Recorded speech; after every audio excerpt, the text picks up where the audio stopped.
Hello and welcome to Rob's Coffee Journeys. It's Thanksgiving in America, and that means it's time to say what we're thankful for. And after people, my wife, my family, my friends, I'd say that perhaps there's nothing I'm more thankful for than the existence of coffee. And so what better way to celebrate that than to go back to the place where it all began? It's a trip to Ethiopia on this episode of Rob's Coffee Journeys.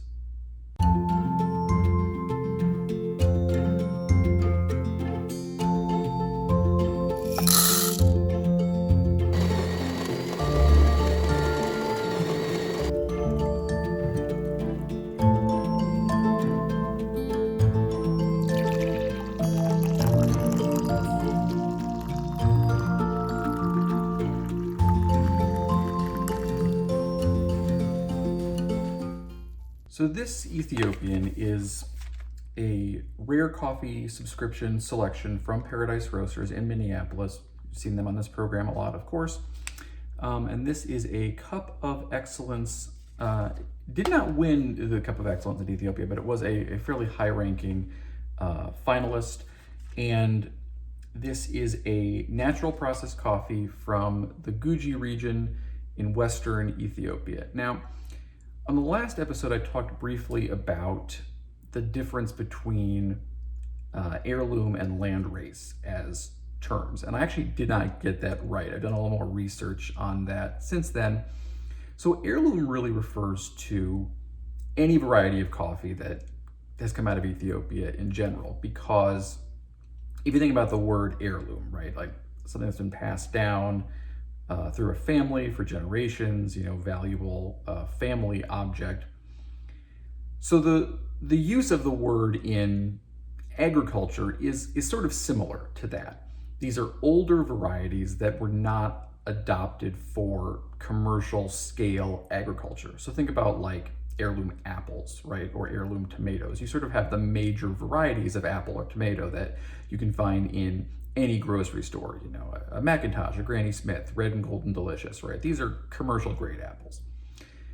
Heirloom apples are varieties that are older and were not selected for commercial cultivation on this very large scale, still grown, on trees in people's backyards and stuff like that. Heirloom varieties.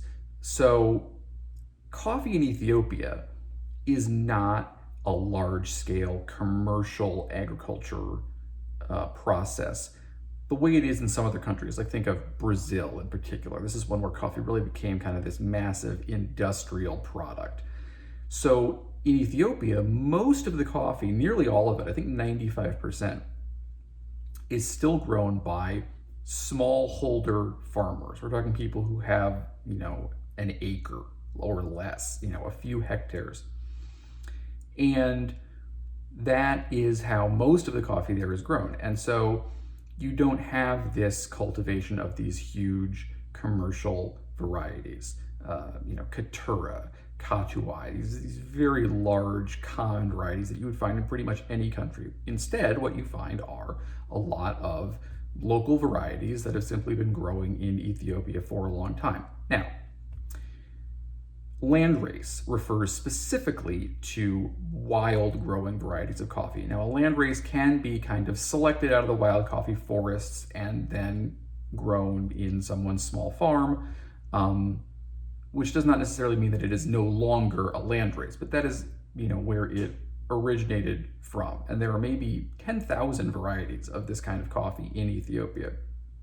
But there are also about 40 varieties that have been selected by the Jimma Agricultural Research Center, JARC, JARC possibly. I don't know if they actually pronounce the acronym like that. But, this is a federal research center in Ethiopia, Jimma, kind of in the near southwest of the country, southwest of Addis Ababa, the capital. And they have picked out some varieties and kind of selected them for, resistance to disease, certain favorable traits, and then kind of spread those around to farmers across Ethiopia because, that is their way of trying to, improve yields, improve cup qualities, improve consistency, and, at the same time minimize the effects of disease, which of course has been a big issue in a lot of other countries because of the relatively narrow selection of coffee varietals there. Genetic bottlenecks, as I think I've mentioned before.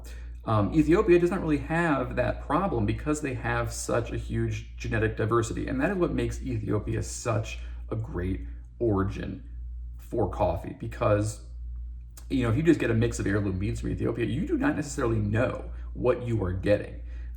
You're getting a potentially a very wide mix of varietals, and the people growing them don't even necessarily know what they are, and it doesn't even necessarily matter what they are as long as they, will grow and produce, some good flavors that you're generally looking for in the production of coffee.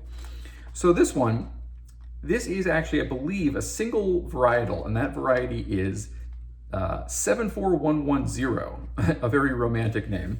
But this is a JARC selection that has been planted widely in Guji since it was initially kind of isolated and selected. And it was selected for its resistance to coffee berry disease. So, a hardier varietal. And that is what is in here. Apparently a one varietal cup of coffee, which may not be that common out of Ethiopia. We don't really know. Again, it's kind of hard to really have a sense for coffee that you get from Ethiopia, whether it is a single varietal or a huge mix. But this one is, as it is stated, a single varietal. So that's fun. And comes from one farm. That is the name of the guy who kind of owns this business that produced this coffee. I am not going to try to pronounce it, but yeah. If we leave out his middle name, which is clearly the hardest part, Ato Seleshi, probably Ato. I'm sorry. I try to be very thoughtful about this sort of thing, but I also don't want to just stumble over it when I clearly have no idea how to pronounce it. So anyway, he's the one responsible for it. He is, I believe, 26 years old, kind of went into coffee right out of college. So that's great. I mean, we need the next generation of coffee farmers all around the world, and perhaps especially in Ethiopia. So, good on you, Mr. Seleshi. I hope I didn't butcher your name. But anyway, so I'm pretty excited about this. This is a natural process coffee. Natural process, also fairly common in Ethiopia. Talked about it before. Natural process, dried in the fruit. You don't wash off all the fruit and pulp before you dry the beans.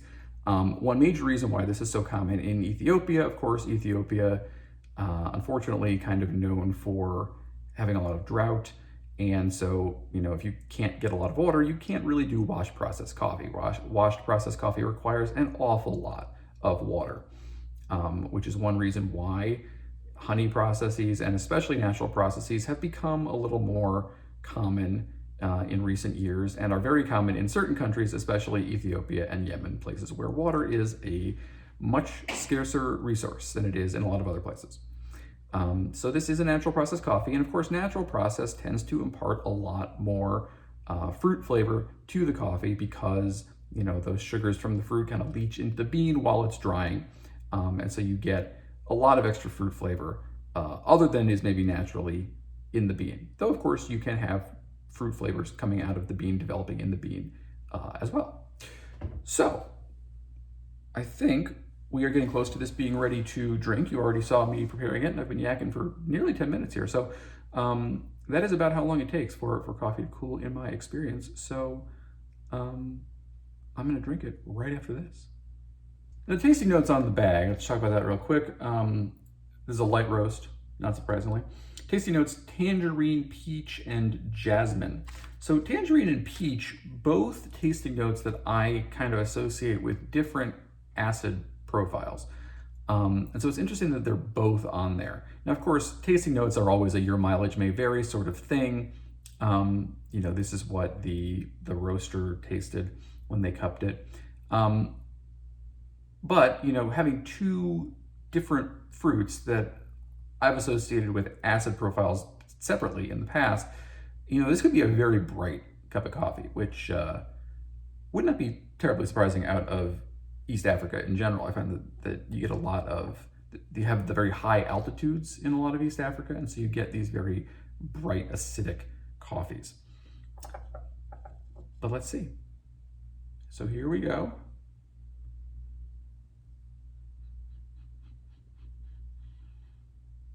Some fruit in the aroma, definitely.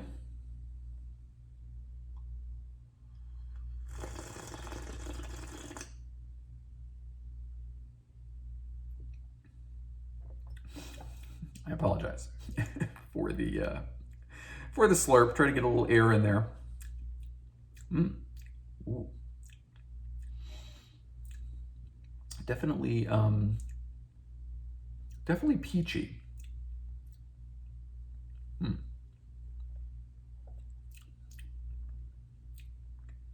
One thing that I always find very interesting about Ethiopian coffees is a lot of the time you get these real complicated and different flavor profiles that you don't even necessarily find in other places, and the natural processes, you have these big fruit notes.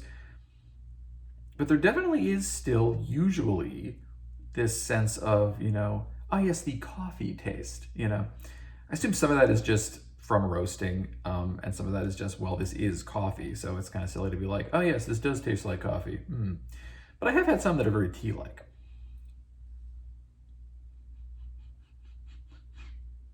But yeah, you get that big fruit note, but there still is the very obvious coffee undertone. A little chocolatey. It's definitely on the bright side. It's not crazy acidic. Like, it's not, flaring along the sides of my tongue like a really acidic coffee would do. There's definitely acid in the profile. I mean, again, of course, I'm, saying some pretty dumb, obvious things here, but it is nice and fruity.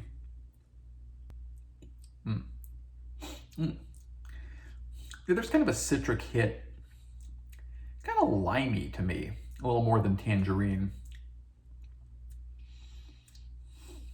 Yeah, I think lime is kind of what I'm getting there.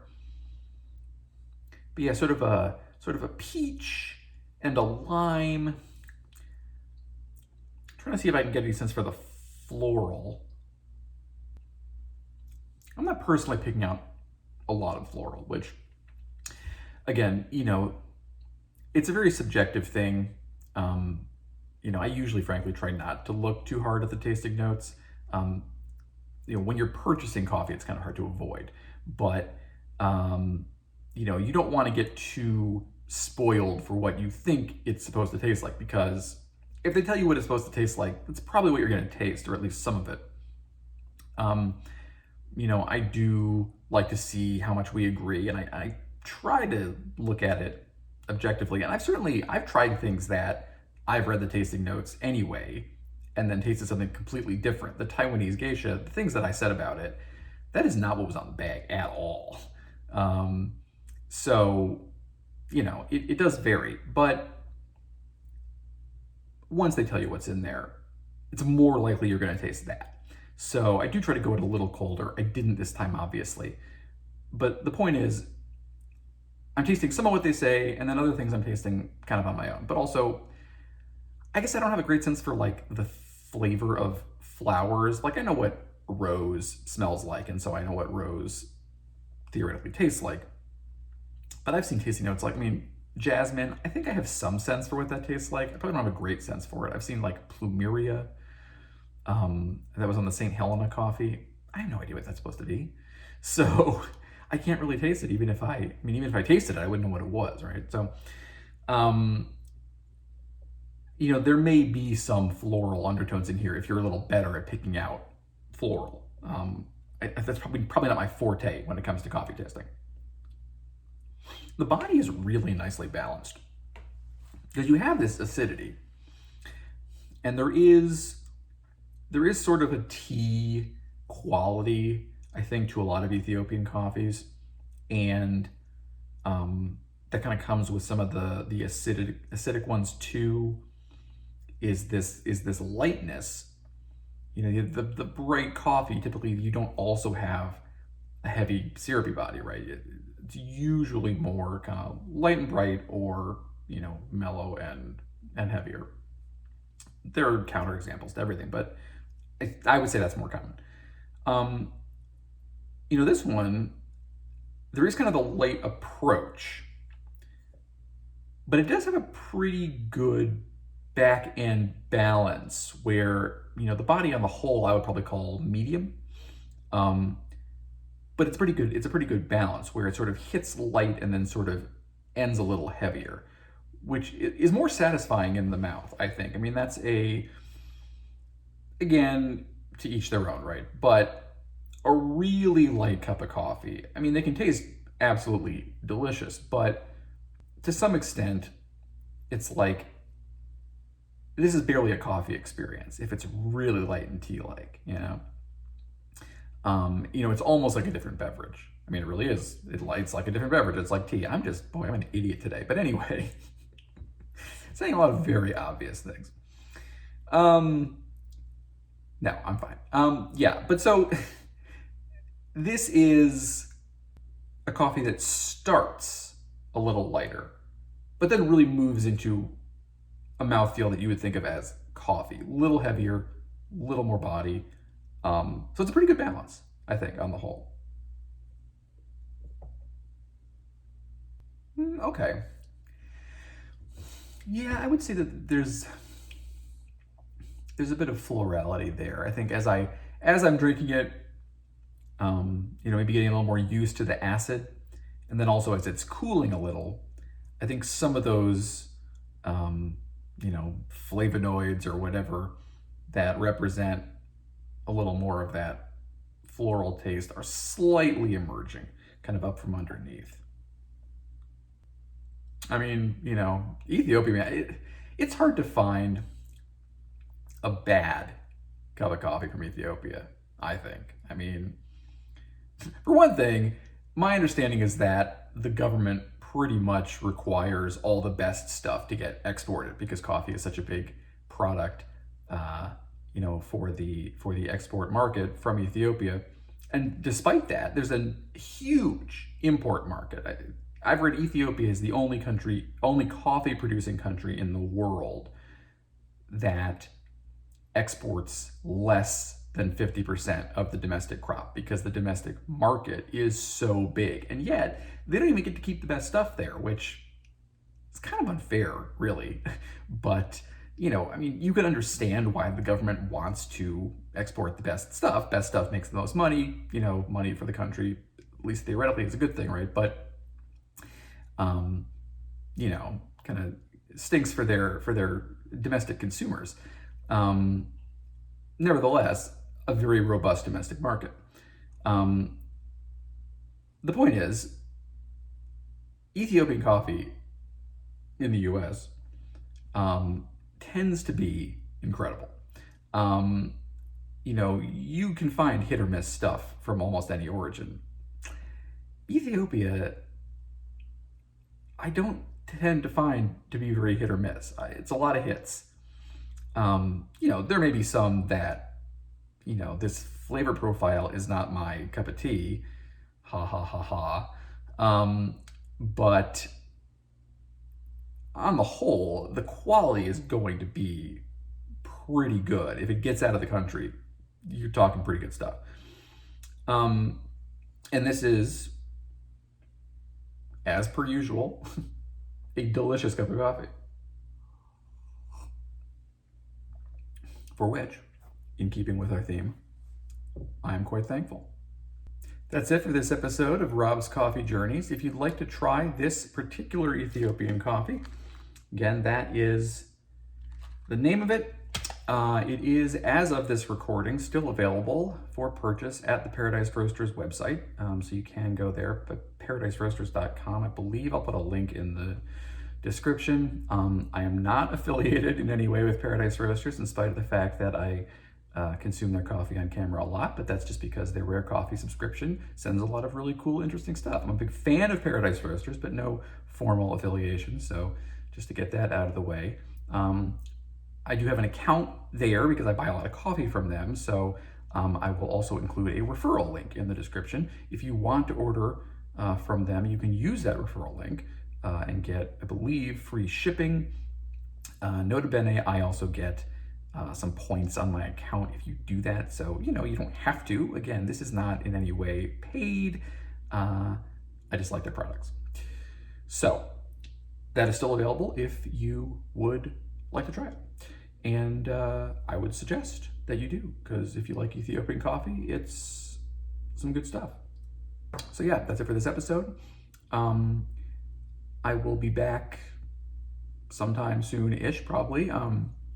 Paradise sends Rare Coffees twice a month, so depending on what they send, they may send something pretty interesting that I want to try out. I'm also still in the middle of my 50-state coffee project, where I order coffee from roasters in each of the 50 states and the District of Columbia, and try that out. You can read how that's going on my coffee blog. AmericanCoffeeProject.blogspot.com is, I believe, the name of it. I've actually forgotten. I'll put a link to that in the description too, especially if I'm wrong. So look down there for that.